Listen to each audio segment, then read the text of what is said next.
Hey, everybody. Thanks, because it's Friday. On average, my guess as a data scientist is your flights are leaving anywhere between the next 51 to 5.5 hours. So we're going to make this fun because half of you are like, great conference, I'm over this. 1 o'clock in the afternoon, where are the slots? I need to hit this, I need to hit the outlet shops. I get it. So I wore this jacket today for 2 reasons. Because I didn't like my suit option for today, so I was like, yeah, no. Second, when I was thinking about my great friends that I've shared the stage with, I was like, they love a good, fun puzzle and a debate. Like, we are epic debaters, so this is gonna be bomb, trust me. So I was like, if you look at this jacket, and depending on how you look at it, either sales or marketing, you will have something to say. Right? Like, it's a patchwork, right? And that's the beauty of the dance of the relationship between sales and marketing, right? This patchwork and what comes first and what color matters and what should be dominant and who should be up front and why should you be doing this and how does it affect your tactics? There are really smart people here, so I'm not going to be, and to my left, I'm not going to do that. So I'm going to talk about the great human beings that I've gotten to know and why they're great at what they do, and then they'll tell you what they do, right?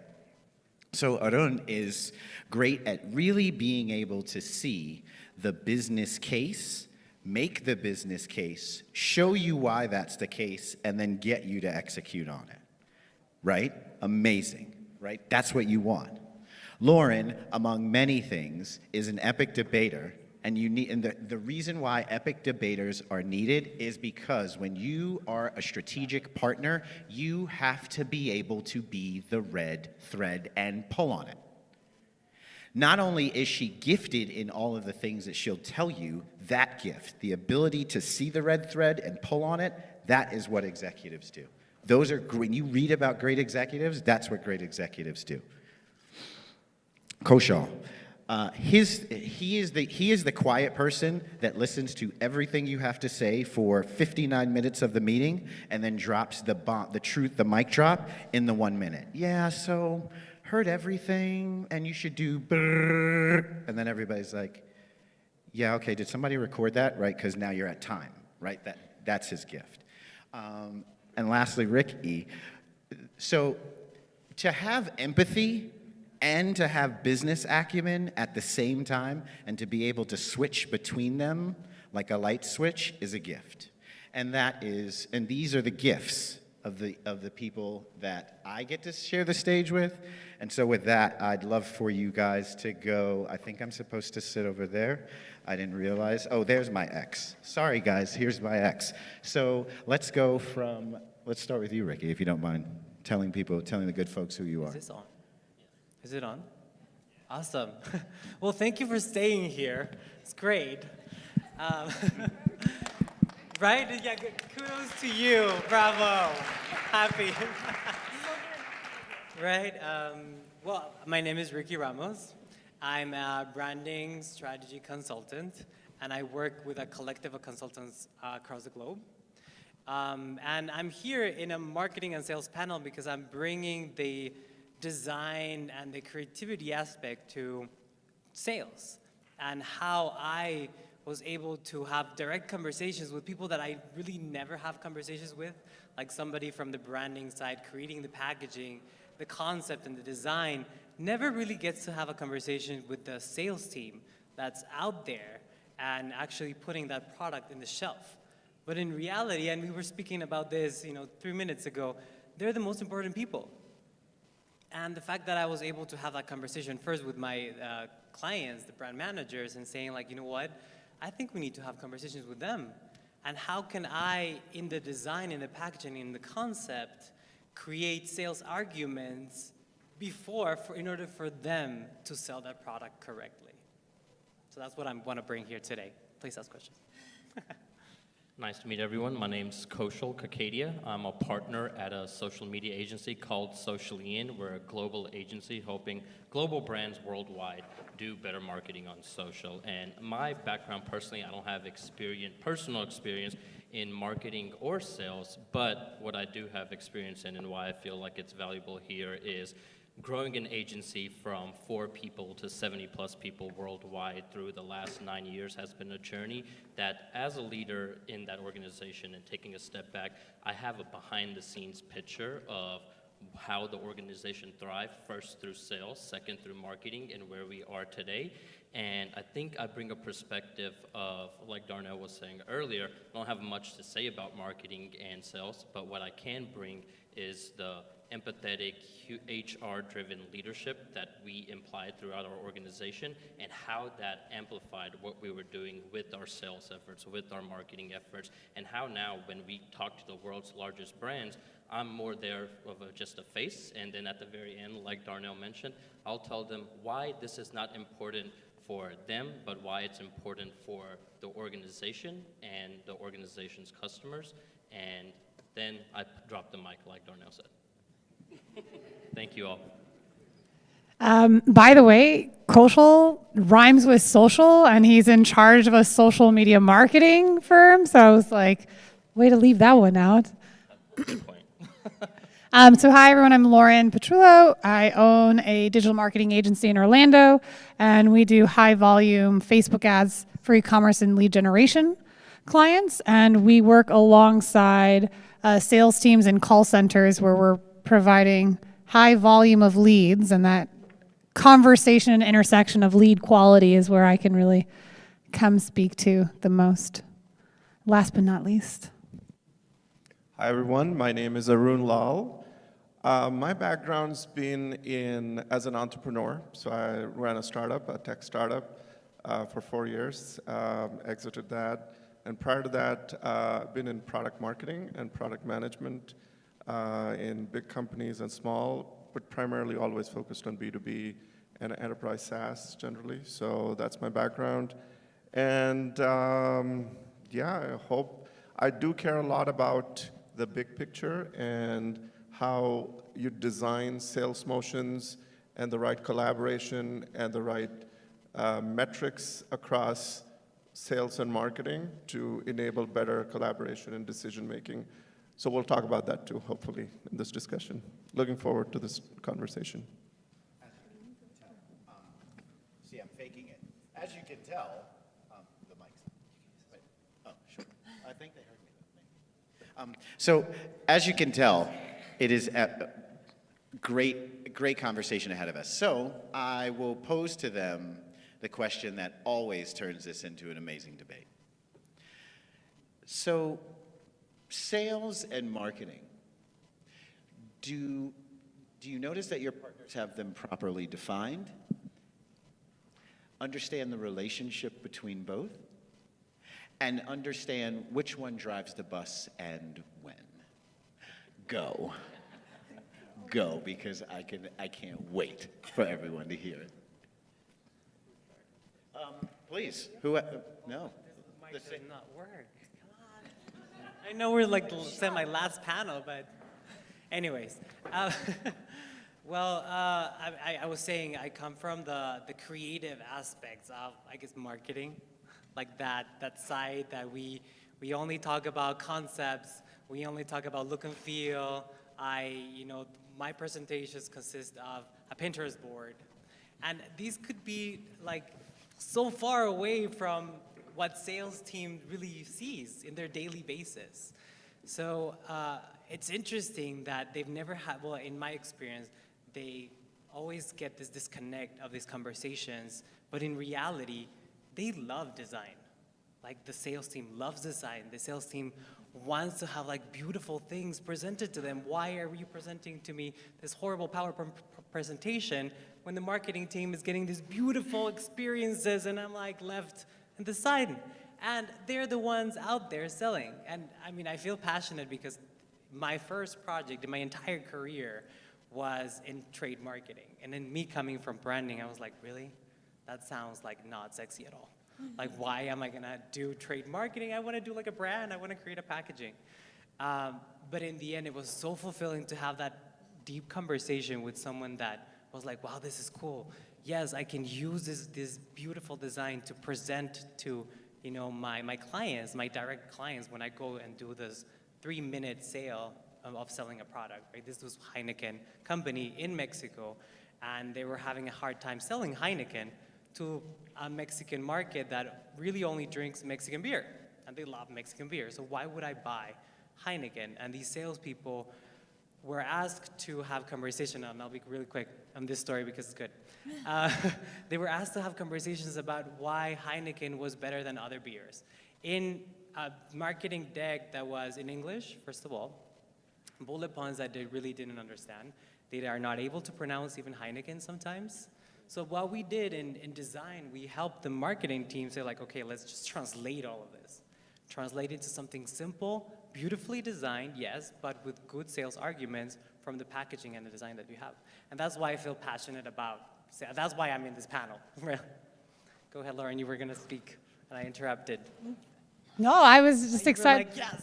No, I mean, so from my side, we create presentations of what the Facebook conversion funnel looks like, so what the ads look like, what the campaigns look like, and what the automatic emails provide. And so when I'm talking about large hotel chains and timeshare properties where we're sending them 500, 700 leads a day, when we were able to bring in the design brand team to make their sales presentation materials in alignment with what our marketing efforts were, helped facilitate that conversation sale. So if sales is driving the bus because they're taking all the customers to the end destination, marketing is choosing all the steps on the route, and which so often the sales team doesn't have the resources for marketing, and it's made a really big difference. Like I'm talking about $10,000 upsell differences for timeshare campaigns when you had that brand alignment of cohesive assets.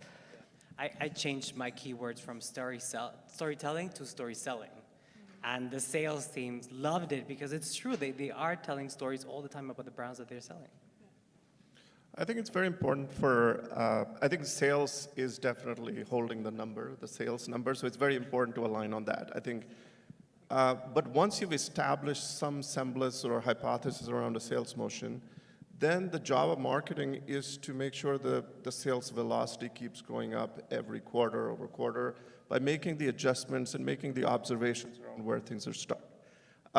So I think that's where marketing plays an important role in figuring out where the points of friction are in a sales funnel and having a plan with content, strategies, creative ideas, design, branding, to remove those friction points and eventually help the sales people achieve their goals faster in a more easy way. And then in the modern sales motions, especially in B2B or enterprise SaaS, a lot of the companies use the land and expand strategy. So what it means is you get a small land with a small deal, but the journey doesn't stop there. The journey almost begins by when you sell within the account and keep growing the account by doing more upsell and cross-sell. So marketing role doesn't really just stop at just making sure the land happens, but also working with the stakeholders within the customer to enable growth of the account over time. One of the metrics I always keep an eye on is the cost of customer acquisition, like how much does it cost for you to deliver the first deal and at the right ACV, and in how much time. And there's a whole formula we use around sales velocity, which is how much ACV is delivered under what time at what cost. And we watch that metric very carefully. I personally love to look at that data and see if it's going up or down every quarter. And I'd like to actually add upon that, Arun. So like he was mentioning that the sales team feeds the marketing team, and I also think, vice versa, the marketing team feeds the sales team. Kind of like how Ricky was mentioning earlier, the storytelling aspect of it. And I'll speak from my own perspective. I know it's different for every single business, but I've been through the scale of the agency from where our only business was local clients in a very small city, The only other business that we would ever get is through referrals by doing good work, all the way to now where I get so many leads that hit us up that we don't have anybody on our sales team that hunts for leads. We're a 100% inbound company. Everybody comes to us, and then now we're able to provide them the service. And what I've learned through that process really is there's 3 key things that sales teams and marketing teams don't typically correlate on or have miscommunication around. And that first one is their terminology. What the sales team is telling the client is happening versus what they are pitching versus what's actually happening underneath the hood. It's like when you get a brand new beautiful car, right? You look at it from in here, and then inside, one way or another, either the engine's messed up or vice versa. The car looks like shit. Sorry for my language, but the engine inside is beautiful. And I think that happens a lot between sales and marketing is they just don't correlate. They're miscommunicating. They're saying the wrong things. The second part is the communication between them. They both tell the clients different things, and that typically ends in a wrong position. Whether both of them are right or both of them are wrong, once the client has heard 2 different things, you're already headed down the wrong path. And the third is the KPIs. Like Arun was mentioning, sales are after quotas. They have a time frame. They're trying to hit it quick. I got to get my commission. I'm trying to make 150K this year. And marketing is like, well, slow down, buddy. It's going to take us 5 years just to hit our goal. And this is the plan that we have. This is how you lay it out. This is why we need to do it in this manner. So it's a little bit of both, right? You need a good bit of each other. Just like my beautiful wife there, I need her, she needs me, I hope. That I think it marries each other, and when you marry each other, you become this machine, and that's really what I had to learn the hard way. We were only sales driven for the longest, and we had growth. I'm not saying one doesn't work without the other, but it was stagnant. And then when we started to focus more on marketing, we realized, okay, now we're just focusing on storytelling, but we're not getting any leads. So what does that do? If I'm telling my story and nobody's talking to me, well, I guess I'm the only one listening. And then last, when I started to do both, it's when everything started to come together and the team was able to collaborate and they were communicating. And now the client understood from top to bottom within the organization that these people know what they're talking about, and they actually are saying the exact same thing and speaking the exact same language, and it's a seamless experience. And I think that's what's very important, is when you have a seamless experience, then you actually start to make the changes and have the conversations that lead to the decisions that drive the results. 100%. And we confirmed on the side as you were talking that your better half understood the assignment when she signed up, and she confirmed that you're good. So, so in talking about all these things, one thing that I've heard all week, and I really want to address this because I'm the data nerd on staff. Data is a number, analytics is a process, insight's your story. I've heard. Thank you. I'll be here at 5:30. Drinks are 2 for 1. So because I've just heard it misused, misspoken all week. Oh, we use our data. We use our analytics. I mean, then that means you are burning a lot of cash. But I'm not a VC. We're not here to talk about that. What I want to say to the group, because we had a great conversation around this. What value is insight in the conversation when, as a trusted partner, you have to be the arbiter? And how do you use insight to help your arbitration within the organizations you partner with between sales and marketing? And I'm going to answer the question with following up on your point, because in the end it's about language. Yeah. I found out it's about language, and that's why. And we were having this conversation like 3 minutes ago that insight is really the key word that is spoken in all teams inside different silos in a company. So I've used insight in multiple presentations of just a branding or a packaging concept to the sales team. I've used the insights that they understand, and they know the value out there. They know the value for their work and their value for their money, their time, because they are in a time constructed, team. So it's about language. And I created this concept called a translator for a company, because in the end that's what we were doing. We were translating the marketing language to sales language. And the common denominator in the middle was always the insight. This is the insight that is feeding marketing and the communication there. And this is the insight that should feed sales and your sales arguments here. So to me, it's about that language at that point. I was going to say, to take off Ricky and go back to Koshal's like KPI conversation, just what we used with the insights were the sales team could care less about our cost per lead. And as a marketing firm, we're optimizing within Facebook Ads Manager, and CPL is your conversion number. That's the best indicator of success before the click.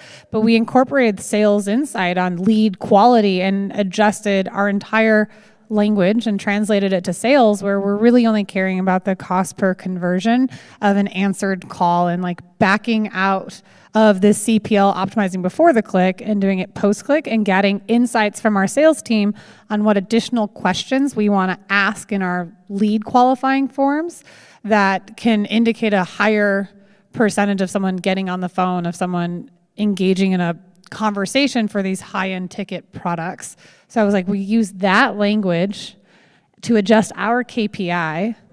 Sorry, Arun, I have nothing to add yours to it, but I'm sure you have something that'll even be better. Yeah, I want to take a different tack around insights. So one of the key problems as a go-to-market leader I face is our customers get approached by at least 5 to 7 competitors selling pretty much exactly the same thing.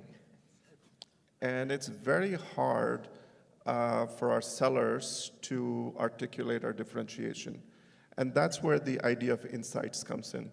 I think as a product marketer or marketers in general, our job is to come up with unique insights about the customer, unique insights about the market, about where the market is headed, what are the big trends, and construct a unique differentiated story using those insights. Because you can't really change the product fast enough, because all 6 or 7 competitors have the same product or capabilities. What you can change pretty quickly is the storytelling and the insights that you can construct a narrative around to power your sales motion. And I think that's the uniqueness that marketers can bring to the table, crystallizing the right insights which are unique to your business and presenting that point of view to your buyers. So I think it's very important for marketers to constantly be looking for new insights across the business. And another aspect of this is that these insights already exist.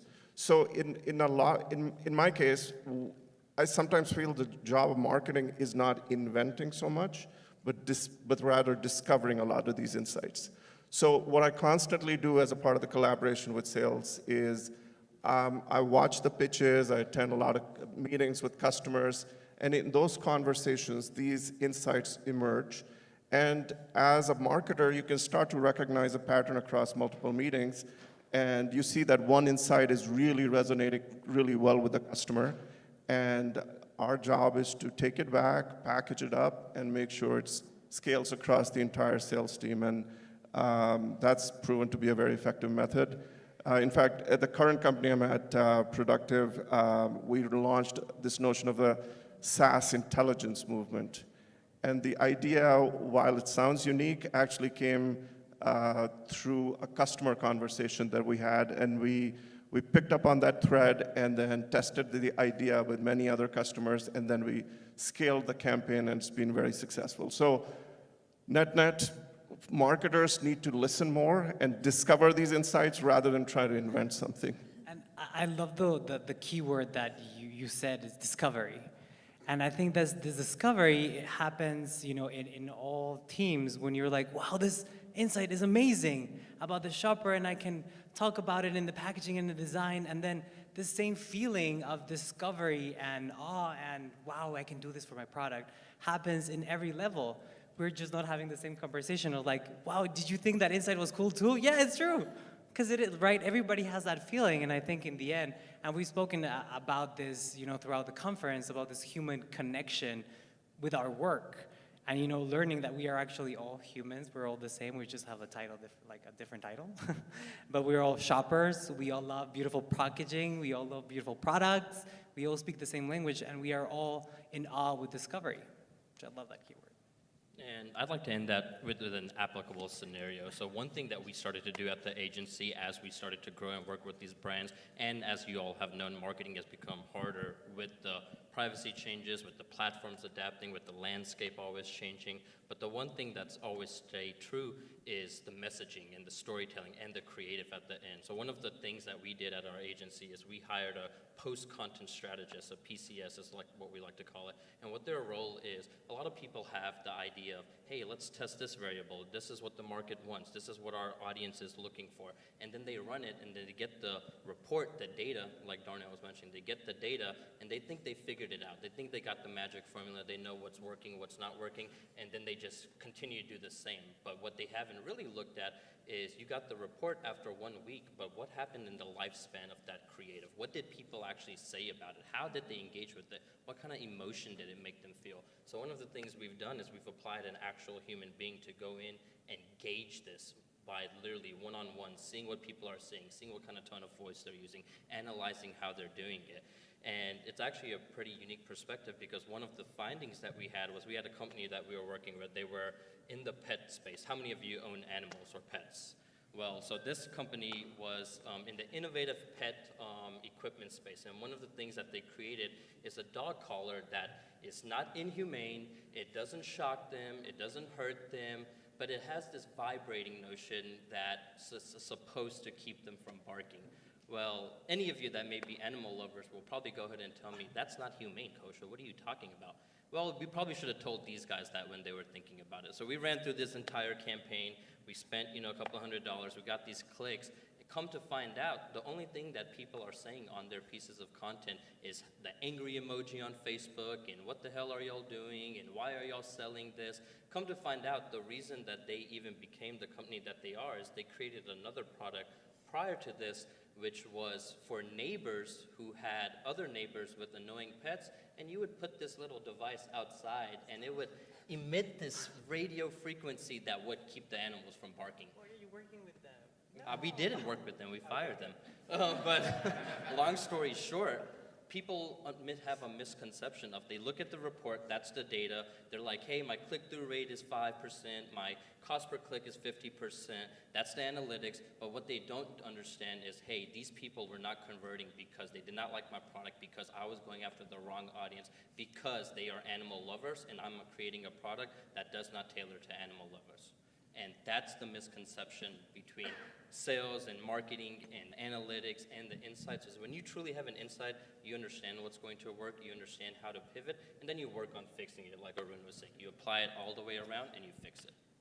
So, yeah, just want to tag on to that. On the B2B world, what we do is I ask all my marketers to go and pitch customers or get on the phone call and try and get a meeting.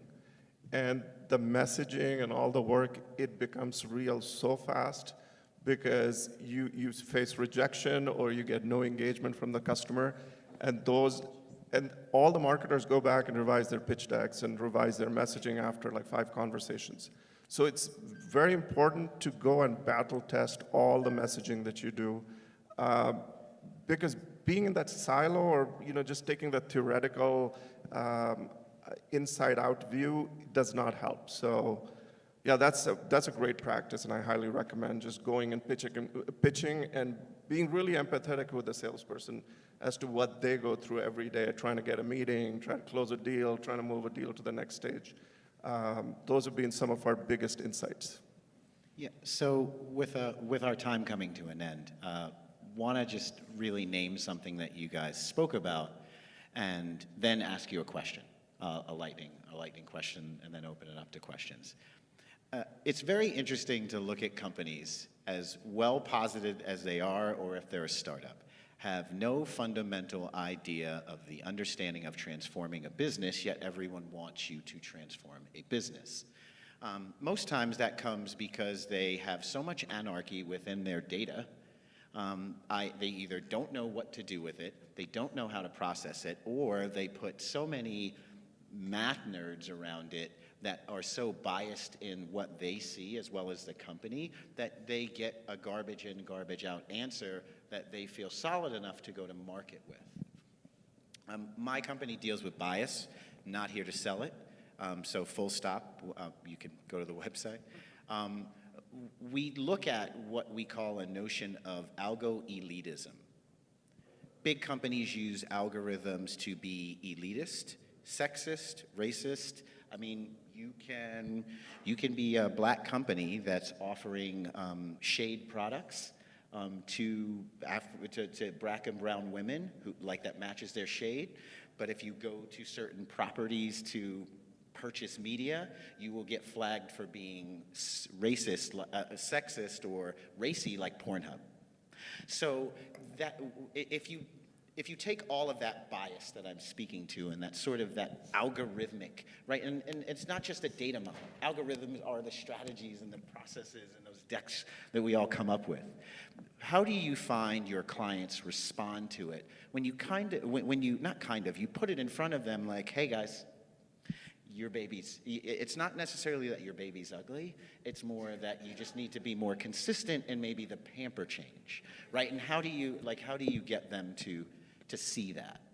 Because that's really key to getting everyone in both sales and marketing aligned, to be able to see the things that you're offering and see the results really clearly. Great question. And I'm gonna speak to like an actual like project that I was in with, and I did not sign an NDA so I can talk about it. Right? This is not live, right? Oh, I think I'm live in this term. But, so, oh, damn it. One of my clients was an ABI InBev, Stellar Tour, and we were working on creating a shopper tactic for the female shopper globally. So our role was to create a design and sales argument for the new campaigns that were coming in for us, right? And in this role, I was in the sales associates teams. And in the data, I was reading through the data. I was reading through the insights, actually, because I had a team that was doing the insights, the strategy. So I was like, you know what? This feels, rather than only, the female shopper, it feels a lot like the LGBTQ community. Because I'm gay, so I was like, a lot of this resonates with how I shop, how I buy products, how I love that packaging, and I love the beauty of Stellar Tour. And they were talking about this chalice that they have, so it's just like the neat way of drinking Stellar Tour. And I went to the brand manager, the global brand manager of Stellar Tour, and I'm like, you know what? I think you're wrong. I think you're wrong in not only having a conversation in just not having a conversation with just the female shopper, and not having a conversation, with the LGBTQ community. And in the end, he was like, you know what, it's true, so let's just change this whole insights and build this whole platform and trade toolkit, rather than just the female shopper, more of what the actual insight is, which is the beautiful packaging and the beauty of the brand in the beer aisle, which is, really, you don't really see a lot of beautiful beer brands, specifically for that target. So yeah, so that happened there at that moment. So, because I don't want marketing 2.0 to annihilate me for being if I can ask that the rest of you take 45 seconds each to really lean into that, that would be great. And then, or if you guys would be willing, we could give that time back. And it seems like people are going to be really engaged and have some good questions. Sure. I only got one thing to say on that, Darnell. It's the way I think about sales and marketing and what I tell my clients. I work in social media, right? What is this kid telling me about social media? He doesn't know anything about business. I have no idea why he's telling me to post on my Facebook page or my TikTok. The way I explain to clients or brands that want to work with us, some of them have a well understanding, a lot of them don't. And I work with all types of different industries. And they're like, hey, I'm going to pay you $5,000. What kind of ROI am I going to get? And I always tell them, I was like, how do you define ROI? And I ask them, do you understand the ROI your parents gave you? Can you quantify that for me? And they're like, no. And I'm like, but you can't tell me that they had a major impact on your life, right? And that's the way I think about social media. It has a major impact. You sometimes can't give it an ROI, but I also like to give the analogy of it's a Sour Patch Kid. It's sour at first. It sucks when you first get it in your mouth, but the second it turns sweet, you can't tell me that you don't enjoy that Sour Patch. And that's how social media and marketing is.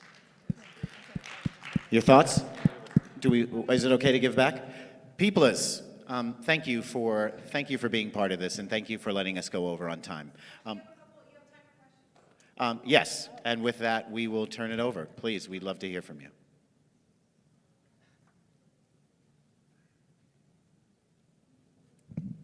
Hi, my name is Abby, and I actually have a degree in industrial design, so I hear you, Ricky, on not hearing enough on design. And so my question for you is, how do you use, and what is your strategy on using creativity and design in tandem with sales and marketing? Thank you. Great question. And I think I'll keep going on this concept. A word that I use is story selling with the sales team. And I think it's same, again, we were still talking about language, right? The correct keywords can trigger a lot of that discovery. See, it's all a loop. And I use that language because, as you know, in creativity, in design, the design space, we always have these conversations on concepts that are very ethereal, that we understand, and we understand the look and feel, we understand the visuals and the mood boards, but then we need to have a conversation with the sales team who's actually going to sell the product that we're designing. And in the end, is that story selling mentality from the concept. Why did we pick that look and feel? Why did we pick that color in the packaging? And why is it important for you in the sales team to say, hey, this product is gonna sell fast because it's the only packaging that has this label. And it has helped my clients.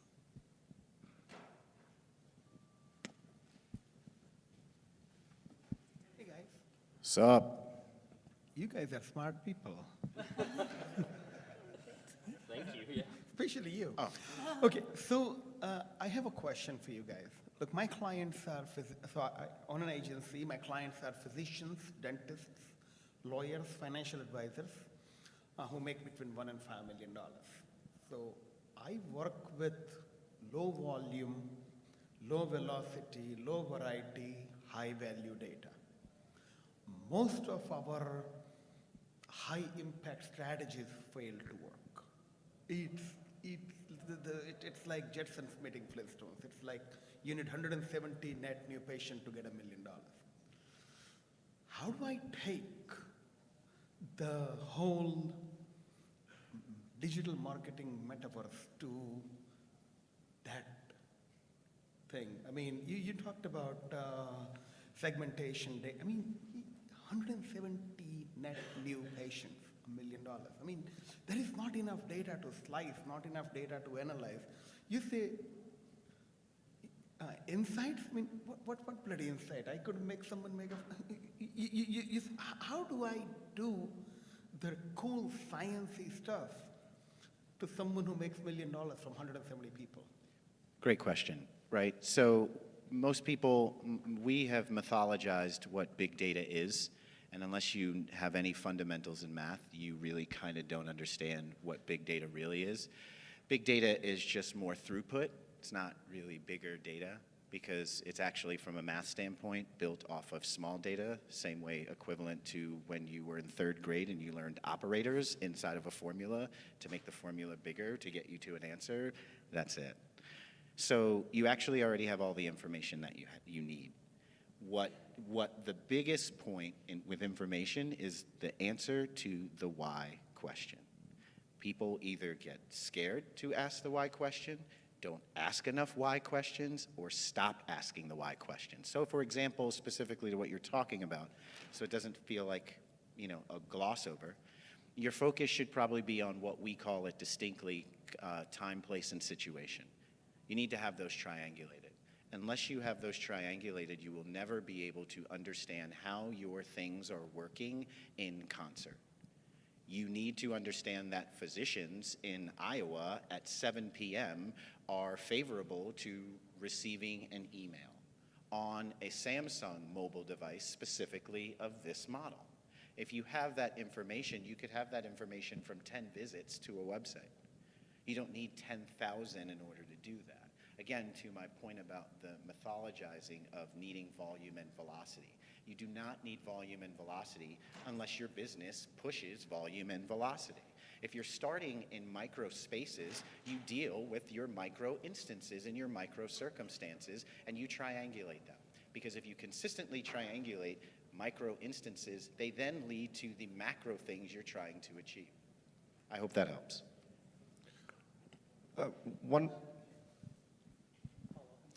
Just want to add to that. Essentially, in situations where you have very few customers or very long sales cycles, one suggestion could be that you just go and interview like 20 or 30 customers, have direct conversations, and ask them how do they consume information? What's their process for making a decision? And I think in 20 data points, in 20 interviews, you'll be able to construct a buyer's journey. And then at least you'll have a hypothesis that these are the decisions they make at this velocity. And then you can use digital marketing for helping them move from one stage to the other. So that's something you could experiment with. Yeah, no, we do that. Thank you. And you're cool too. You're not just good. Yes, Ricky is. Thank you for he thanks you for the compliment. Guys, thank you for giving us some time. Just wanted to give a quick summary about something you should take away. That sales and marketing are really complex. However, they're strange bedfellows nonetheless. Really important to understand the information that you have on hand, how you're leveraging that information, and how that information helps you to understand your engagement paths for your customers. And then lastly, getting everyone to be able to have a unified view of information and insight, because then you have everyone singing off the same hymn sheet, removing the anarchy from within the organization, specifically between the sales and marketing divisions. I hope this helps. I hope that we were thorough, and hope we were fun, because it's 2 o'clock and there are slots calling, as well as planes. So again, thank you, and most importantly, thank you to the Marketing Conference for helping us give this information to you. And thank you, everybody.